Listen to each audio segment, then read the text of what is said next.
তুলনামূলক ভাবে মাহফুজ আলমকে যেটা দেখেছি আমার কাছে মানে তাকে অত্যন্ত মেধাবী এবং মননশীল মনে হয়।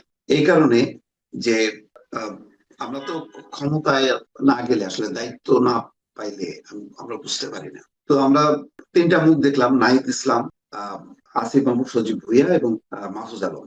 তিনটা মুখের মধ্যে আমার কাছে তুলনামূলক ভাবে মেধাবী মনে হয়েছে মাহফুজ আলম। মাহফুজ আলমকে নিয়ে খুব বেশি বিতর্ক না, হালকা একটু বিতর্ক আছে, কিন্তু আসিফ মাহমুদ সজীব ভুইয়াকে নিয়ে অনেক বেশি বিতর্ক।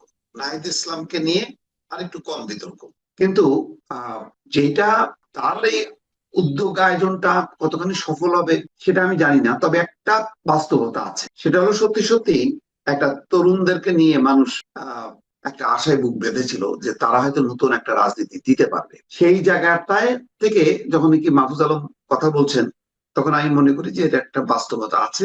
এবং আহ এটা যদি সত্যিকার অর্থে তিনি শুরু করেন, আমি মনে করি যে কোন রাজনৈতিক দলে না যেও, এমপি না হয়েও একটা শক্তিশালী রাজনৈতিক অবস্থান গড়ে তুলতে পারবে। নাহিদ ইসলামরা যে ভুলটা করছে সেই ভুল থেকে শিক্ষা নিয়েই মাহফুজ আলম চলতে চায়। সুতরাং তার এই চলার বিষয়টা আমি স্বাগত জানাই এবং আমি মনে করি যে এটা বাস্তব উপযোগী এবং এটাই হওয়া উচিত। এবং তরুণদের কাছ থেকে কিন্তু আমরা এটাই আশা করছিলাম, আমরা তরুণদেরকে ক্ষমতায় দেখতে চাইনি।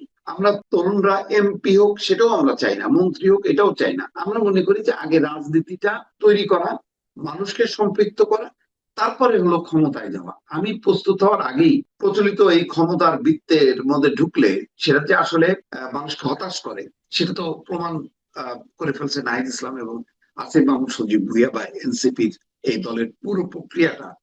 মানে এটা মনে করেন আধা রাজনৈতিক দল, আধা হচ্ছে কি বলে এটা রাজতন্ত্রের আহ যেটাকে বলা হয়, কি বলেন এটা, ক্ষমতার ভিত্তিতে যখন কি একটা রাজনীতি হয় এটাকে মানুষ তো ভালোভাবে দেখে না। তো এই ধরনের কিংস পার্টি, এই শব্দটাই আসলে বলতে চাচ্ছিলাম, এই কিংস পার্টির একটা রূপ আমরা ভিন্ন ভাবে দেখলাম। এবং খুব হতাশার সাথে আমরা দেখলাম যে যাদের কাছে এত সম্ভাবনা ছিল সেই সম্ভাবনাটা নষ্ট করে দিয়ে তারা ক্ষমতার পিছনে দৌড়ালো। এমপি তো আসলে কিছু না, আসলে ক্ষমতা চায়, ক্ষমতা চাইলে তারা মনে করে যে পরিবর্তন করতে পারে। কিসের পরিবর্তন? ক্ষমতার বৃত্তের মধ্যে থেকে নিজেদেরকে সুরক্ষা দেয়া আর ক্ষমতার চর্চা করা, সেটাই তো। এবং এমন একটা বৃত্তে চলে গেল যেই বৃত্তের আর একটা রাজনৈতিক রূপ আছে, সেখানে তারা প্রধান রূপ না। আজকে দেখেন সিট বন্টনের মধ্য দিয়ে কি হলো, এনসিপির অবস্থান হচ্ছে তৃতীয়, প্রথম জামাতে ইসলাম, তারপরে অবস্থান হচ্ছে ইসলামী আন্দোলন, তারপরে হলো এনসিপি। মানে একে তো হলো জামাতের জোট, সেই জোটেও তাদের অবস্থান তৃতীয়।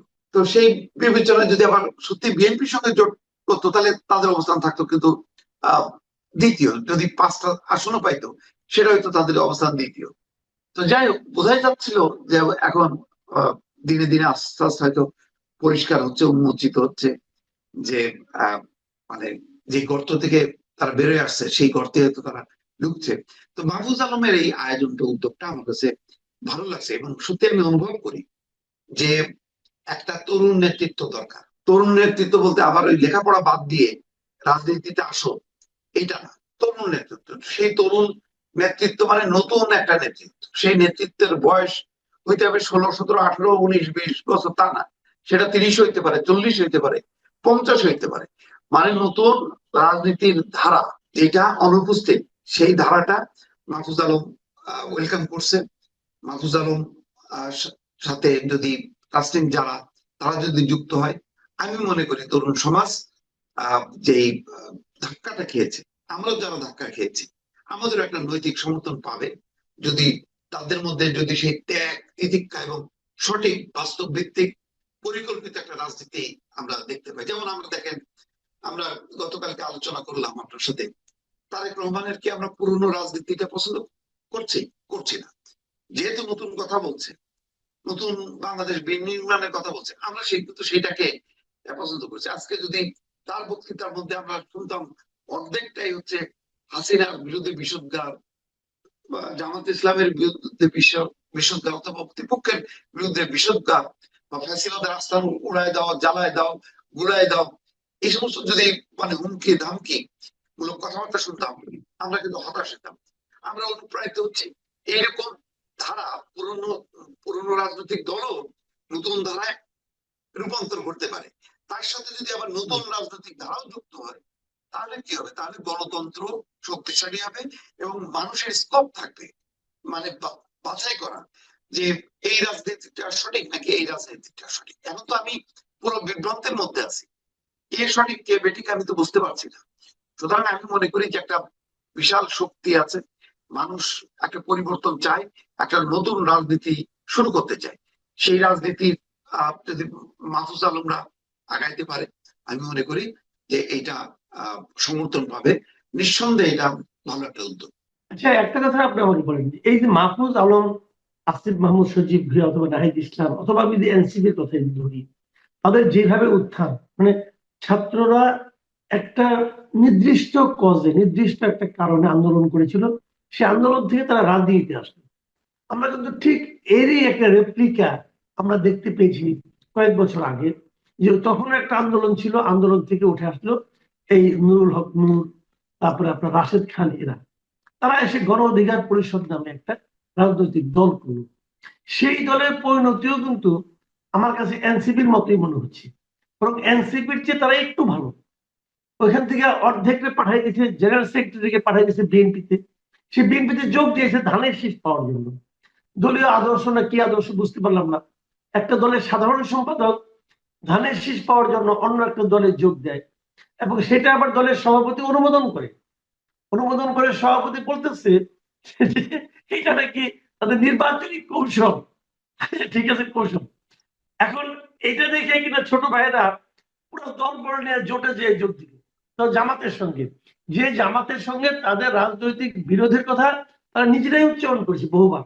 যদিও আমরা অনেকে আবার সন্দেহ করছি এটা জামাতেরই সন্তানের মতো। জামাতের জেনারেল সেক্রেটারিকে আমরা দেখেছি বলতে যে জন্ম নিয়ে বাপের সঙ্গে লাগতে এসো না। তখন একটা মানুষের মধ্যে একটা চিন্তা ছিল যে জন্ম বাপ এই সমস্ত কথাবার্তা বলে বোধ তারা ওই দিকেই যাচ্ছে।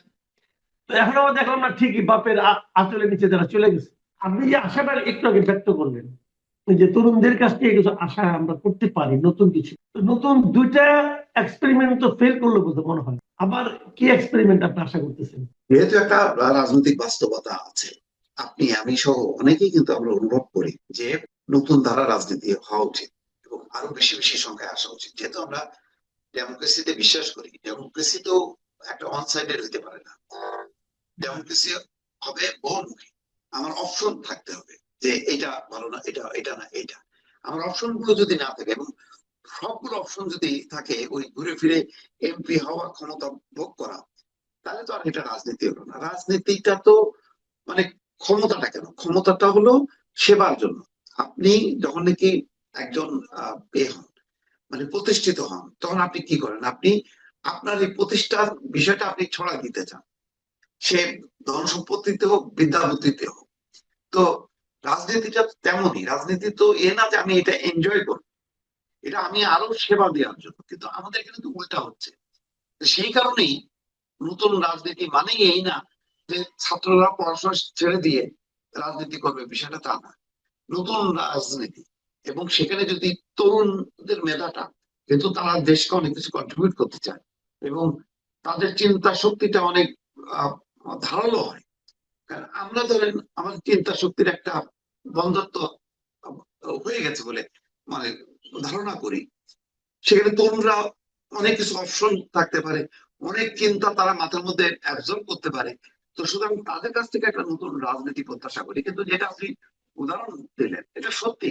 আমরা তো এই হতাশার মধ্যে আছি বলি তো বারবার বলি যে তাহলে নতুন রাজনীতির দরকার। তাহলে তো বলতাম যে একটা আমাদের গণ অধিকার পরিষদ ভালো না এনসিপি ভালো, আমরা এটা নিয়ে বিতর্ক করতাম।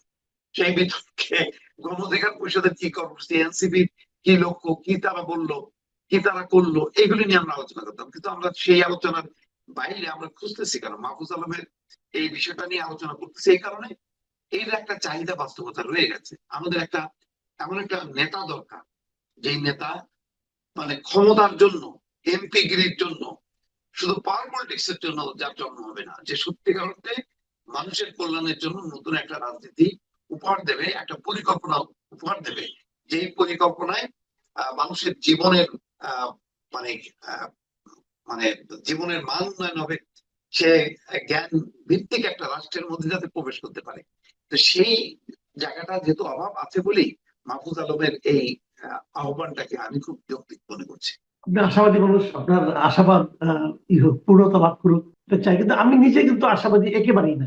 একেবারেই না এই কারণে যে উনি তো পরীক্ষিত, কারণ উনি বেশ কয়েক মাস একটা মন্ত্রণালয়ের দায়িত্বে ছিলেন।